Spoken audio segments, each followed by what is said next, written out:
दोस्तों नमस्कार। कैसे हैं आप सब? आई होप आप बहुत अच्छे होंगे और आपकी तैयारी बहुत अच्छी चल रही होगी। तो स्वागत करता हूं मैं आप सबका मेरे इस यूट्यूब चैनल पे। तो हमने पिछले वीडियो में पढ़ा था 5 ईयर प्लान्स के बारे में, जिसमें हमने 3 5 ईयर प्लान्स के बारे में हमने डिस्कस कर लिया था। उसके आगे का जो है हम आज की इस वीडियो में डिस्कस करेंगे। तो चलिए शुरू करते हैं। तो तीसरे प्लान, जो हमारा तीसरा 5 ईयर प्लान था, उसके बाद प्लान हॉलीडे आ जाता है। दैट मीन्स कि उसके बाद 5 ईयर प्लान जो है अगले 3 सालों तक 5 ईयर प्लान नहीं बनता है, बल्कि ईयरली प्लान्स बनाए जाते हैं। 3 ईयरली प्लान्स बनाए जाते हैं 1966 से लेकर के 69 तक। उसके बाद हमारा फोर्थ 5 ईयर प्लान जो है वो बनाया जाता है 1969 से लेकर 1974 तक के लिए। इसमें जो मेन इसके ऑब्जेक्टिव्स थे या एम थे वो ये थे: for growth with stability and being self reliant. यानी हमें ग्रोथ करना था स्टेबिलिटी के साथ, और साथ ही साथ हमने सेल्फ रिलायंट बनने के लिए कोशिश की, पर्टिकुलरली इन डिफेंस सेक्टर। आपको पता होगा ये जो टाइम पीरियड है 1969 टू 74, इसके पहले हमारे देश में कई सारे युद्ध हुए थे। हमने ये पिछले वीडियो में भी पढ़ा था कि थर्ड जिस समय प्लान चल रहा था उसी समय वॉर हुए थे, और इसी वजह से जो हमारा थर्ड 5 ईयर प्लान था वो एक टेरिबली फेल्ड प्लान था, फेल हो गया था। उसके बाद फिर ईयरली प्लान्स बनाए हमने। फोर्थ 5 ईयर प्लान में हमने इन्हीं चीज़ों को ध्यान में रखते हुए डिफेंस सेक्टर में हम सेल्फ रिलायंट होने के लिए उस सेक्टर में भी काम करने की हमने कोशिश की, ताकि आगे चल के अगर कभी युद्ध में लड़ना हो तो हम अपने बलबूते जो है हथियार बना सकें और हमें दूसरों से ख़रीदना ना पड़े और प्रॉब्लम ना हो ज़्यादा युद्ध के टाइम पे। फिर उसके बाद इसी दौरान हमने फैमिली प्लानिंग पर भी ध्यान देना शुरू किया। और ये जो टाइम पीरियड है 1969 टू 74, इसी समय आपको पता होगा कि बांग्लादेश में बांग्लादेशी रिफ्यूज़ क्राइसिस हो जाता है हमारे इंडिया में। बेसिकली होता ये है कि जो ईस्ट पाकिस्तान, आज जो बांग्लादेश है, वो पहले ईस्ट पाकिस्तान हुआ करता था, पाकिस्तान का ही वो हिस्सा था। और पाकिस्तान खुद अपने ही देश के लोगों के साथ बहुत गलत कर रहा था, और इस वजह से जो बांग्ला भाषा बोलने वाले जो बांग्लादेशी लोग थे, उस समय तो पाकिस्तानी ही थे, जो बांग्ला भाषा बोलते थे उनको प्रताड़ित किया जा रहा था। जो इधर पश्चिमी पाकिस्तान के जो सिंधी और पंजाबी बोलने वाले लोग थे उनके द्वारा, और इस वजह से वो भाग करके इंडिया में आ रहे थे। तो इस वजह से हमारे देश में एक रेफ्यूज़ क्राइसिस हो गया था। और इसीलिए फिर हमने बांग्लादेश के जो लोग थे उनकी मदद भी की। हमने उनके वहाँ एक बांग्ला मुक्ति वाहिनी करके एक उनका एक आउटफिट था, जिसको हमने हेल्प किया, हथियार सप्लाई किया कि वो लड़ सकें। और फिर हम खुद भी 1971 में, आपको पता होगा कि हमने युद्ध लड़ा पाकिस्तान से और बांग्लादेश को आज़ाद करा दिया। और बांग्लादेश पहले जो पूर्वी पाकिस्तान हुआ करता था, आज वो एक स्वतंत्र देश है बांग्लादेश। आपको पता होगा अभी वहाँ की पीएम शेख हसीना है। उसी दौरान हमारा ये जो फोर्थ 5 ईयर प्लान है, इसी दौरान हमारे देश में जो बैंक्स थे, 14 बैंक्स का नेशनलाइजेशन किया जाता है, और इसी दौरान ग्रीन रेवोल्यूशन पर भी काम किया जाता है। नेक्स्ट है fifth 5 year plan. Fifth 5 year plan 1974 से 79 तक चला, और ये जो पूरा प्लान है ये प्रिपेयर किया गया था डी धर के द्वारा। इस प्लान की खासियत क्या थी, हमने क्या इसमें एम्स क्या रखे थे, क्या टारगेट्स थे हमारे? तो पहला तो ये कि हम पॉवर्टी रिमूव करेंगे, ये हमारा पॉवर्टी रिमूव करना और to be self reliant, these were 2 prime objectives. ये 2 प्राइम ऑब्जेक्टिव्स थे। इसी दौरान 1975 में हमने इलेक्ट्रिसिटी सप्लाई एक्ट लाया, और जिसके तहत इलेक्ट्रिसिटी के प्रोडक्शन और सप्लाई इन दोनों को बढ़ाने की कोशिश की गई और उस पर काम किया गया।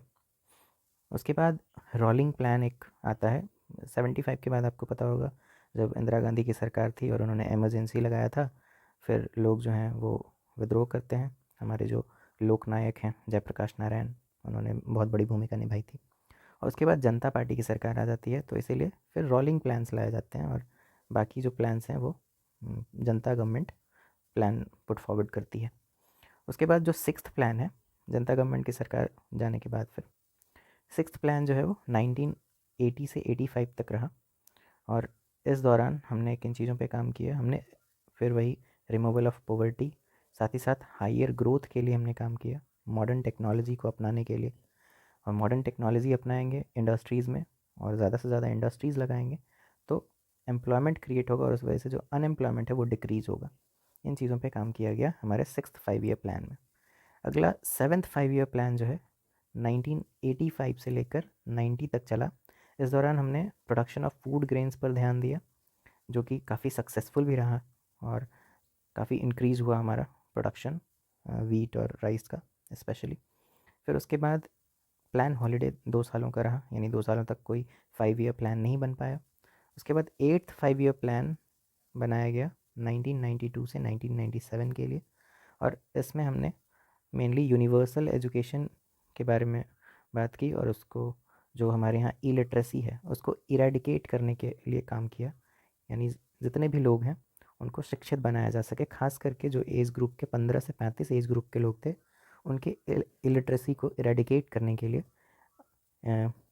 कई सारे प्रोग्राम्स चलाए गए और इस पर विशेष ध्यान दिया गया। फिर आपको पता होगा इसी दौरान 1991 में हमारे यहाँ एलपीजी, ये एलपीजी यानी लिबरलाइजेशन, प्राइवेटाइजेशन और ग्लोबलाइजेशन, ये हमने हमारे देश में किया और हमारी जो इकोनॉमी पहले क्लोज्ड थी उसको हमने पूरी दुनिया के लिए खोल दिया, यानी कोई भी यहाँ आकर के इन्वेस्टमेंट कर सकता था, फैक्ट्री लगा सकता था। तो प्राइवेट इन्वेस्टमेंट को इंक्रीज़ करने के लिए ये किया गया इस दौरान।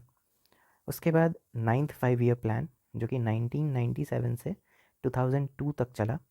इसमें हमने जो हमारा पिछला 8th प्लान था उसी को हमने एक्सटेंशन किया, उसी को आगे बढ़ाया। साथ ही साथ कुछ और चीज़ों पे जैसे हमने ग्रोथ पे काम किया सोशल जस्टिस को ध्यान में रखते हुए और हमारी प्रायोरिटी रही ग्रोथ में एग्रीकल्चर और रूरल डेवलपमेंट के ऊपर। उसके बाद हमने 10th 5 ईयर प्लान जो है 2002 से लेकर 2007 तक के लिए बनाया। इसमें हमने बेसिकली जीडीपी को इंक्रीज़ करने के लिए उस पर ध्यान दिया और पॉवर्टी डिक्रीज़ करने के लिए हमने टारगेट भी रखा कि 2007 तक हम 5% तक जो पॉवर्टी है उसको कम करेंगे। जो भी पॉवर्टी रही होगी उससे 5% और उसका 5% कम करेंगे और 2012 तक 12% तक की उसमें कमी लाने की पूरी कोशिश की गई।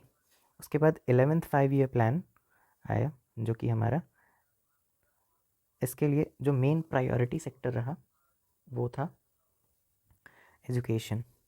और 11th 5 ईयर प्लान जो कि 2007 से लेकर के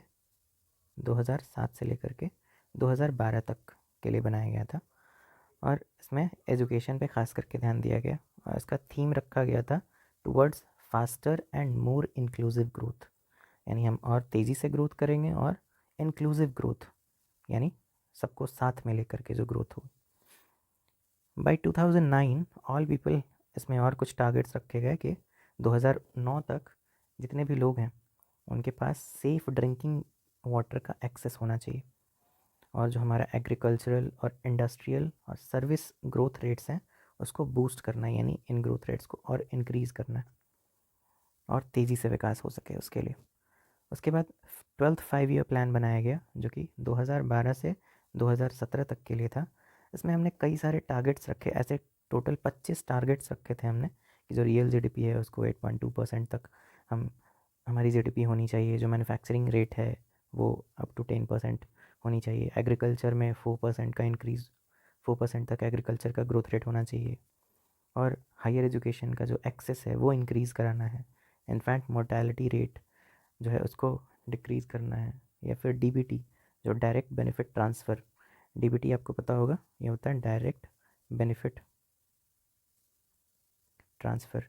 इसका मतलब पहले क्या होता था, कोई भी जो बेनिफिशियरी होता था उसको जो पैसे मिलते थे वो बीच में समझ लो कि कोई ऑफिसर है, ये गवर्नमेंट ने पैसा दिया, ये ऑफिसर है, अब ये लोगों को देंगे। इसको इन्होंने डायरेक्ट गवर्नमेंट जो है लोगों के अकाउंट में पैसा जमा करेगी, ये हो गया डीबीटी डायरेक्ट बेनिफिट ट्रांसफ़र। इन चीज़ों पे काम किया गया और इंफ्रा, जो हमारा इंफ्रा इन्वेस्टमेंट है, इंफ्रास्ट्रक्चर पर जो इन्वेस्टमेंट है उसको भी इंक्रीज़ किया गया। इसके बाद हमारे जो जितने भी प्लान्स हैं वो उसके बाद 5 ईयर प्लान्स नहीं बने। क्यों? क्योंकि हमारा जो प्लानिंग कमीशन था, प्लानिंग कमीशन जो हमने पढ़ा जो कि प्लान्स बनाया करता था, वो इसको ख़त्म कर दिया गया और इसकी जगह लाया गया नीति आयोग। तो 2017 में नीति आयोग आया। इसको थिंक टैंक भी कहा जाता है, think tank of government of India. NITI Aayog इसका फुल फॉर्म होता है national institute for transforming India. National institute for transforming India, ये होता है फुल फॉर्म इसका। और इसके बाद से प्लानिंग कमीशन है नहीं, तो प्लानिंग जो 5 ईयर प्लान्स हैं वो नहीं बनाए गए, और हमारा जो 5 ईयर प्लान्स का जो पूरा टॉपिक था यहीं समाप्त होता है। Thank you. अगर आप वीडियो के इस छोर तक पहुंच गए हैं और आपको पसंद आया है तो आप लाइक कर सकते हैं। अगर आप कुछ सुझाव लिखना चाहते हैं तो कमेंट बॉक्स में ज़रूर लिखें। Thank you. Have a good day.